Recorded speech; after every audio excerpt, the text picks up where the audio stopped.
Ma dernière vidéo a été une plutôt bonne réussite, et je ne m'y attendais pas, d'où l'utilisation de la voix de synthèse. C'est pourquoi, afin de vérifier s'il s'agissait d'un simple coup de chance, ou d'un véritable engouement pour mon travail, j'ai décidé de lancer un second épisode du Glossaire Noir. Aujourd'hui au programme, nous allons découvrir la fois où Ben 10 a failli éclater la tronche de sa copine, juste après l'avoir trompée. Ben 10 est un dessin animé d'action divisé en deux continuités. La première, la plus connue, s'étend de 2005 à 2012, jusqu'à la mort de l'un de ses réalisateurs. La seconde, le reboot de 2016, est largement décriée, mais personnellement je l'aime beaucoup.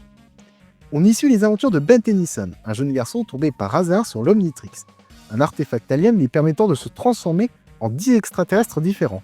Accompagné de sa cousine, Gwen, de son grand-père, puis du mec qui soulève sa cousine, Ben tente tant bien que mal de protéger la Terre contre diverses attaques extraterrestres.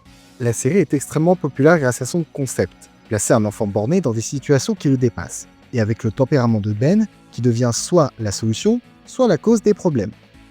De plus, chaque design d'extraterrestre est recherché, ce qui donne une personnalité unique à la série. La série originale, bien que plus populaire, est honnêtement assez moyenne. Les auteurs se cherchent un peu, introduisant tout un tas de concepts qui, pour la plupart, ne reviendront jamais.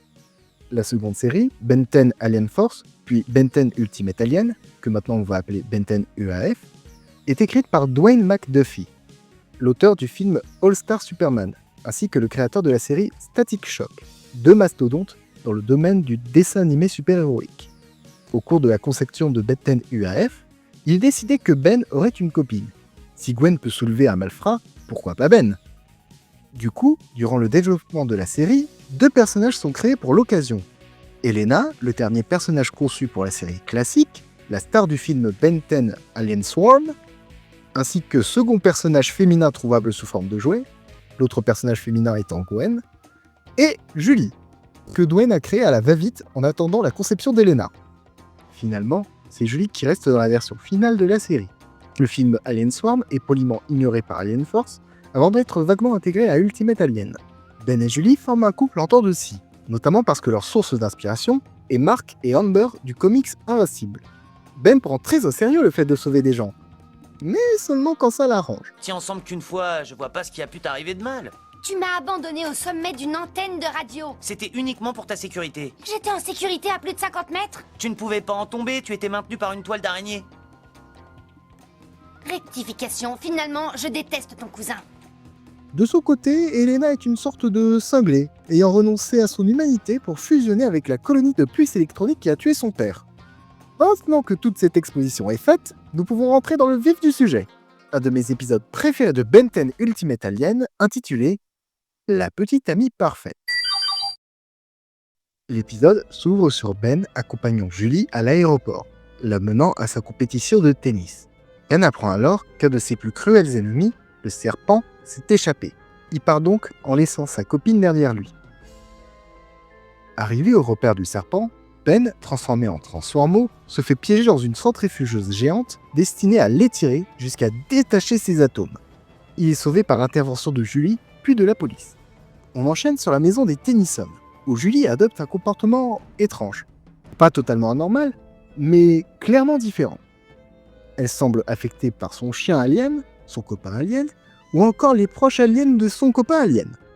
Julie a perdu toute trace d'ego, elle ne vit plus que pour le bien d'autrui, comme si sa propre vie ne valait rien. De plus, elle oublie des aspects importants de sa personnalité, et même ses goûts. Non, c'est toi qu'on n'a pas très envie, et tu détestes Jennifer Nocturne. Oh oui, j'avais oublié. Mais c'est aux garçons de choisir de toute façon. Comme on est dans une série, on se dit bien qu'il y a anguille sous roche avec Julie, voire peut-être même baleine sous gravier. Mais du point de vue de Ben, tout cela passe inaperçu. Après un terrible accident d'ascenseur qui blesse gravement Gwen, Julie manifeste des capacités extrasensorielles. Elle sauve Ben, puis agresse Kevin.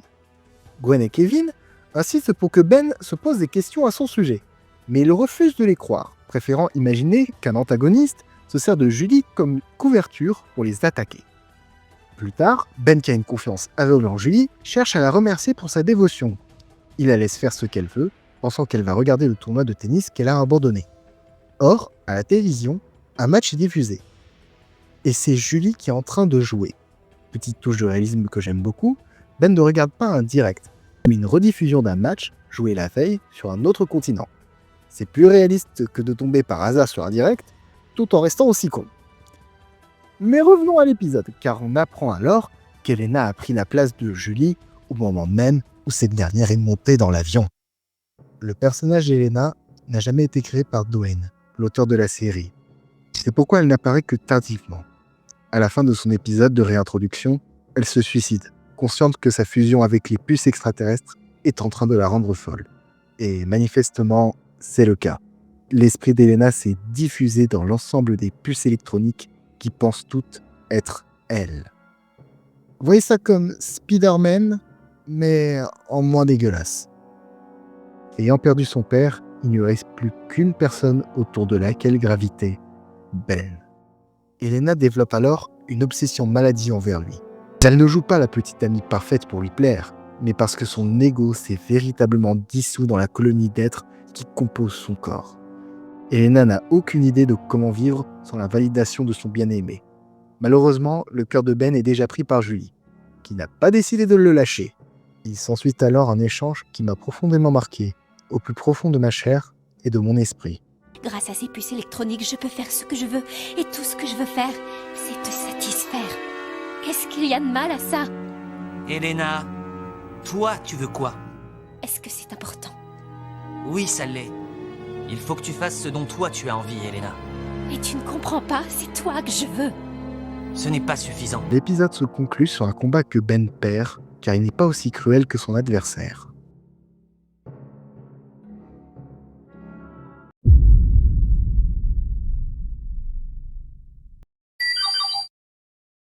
Cet épisode est l'un de mes préférés, car il parle de la dévotion d'une cinglée envers quelqu'un qu'il ne l'aime pas.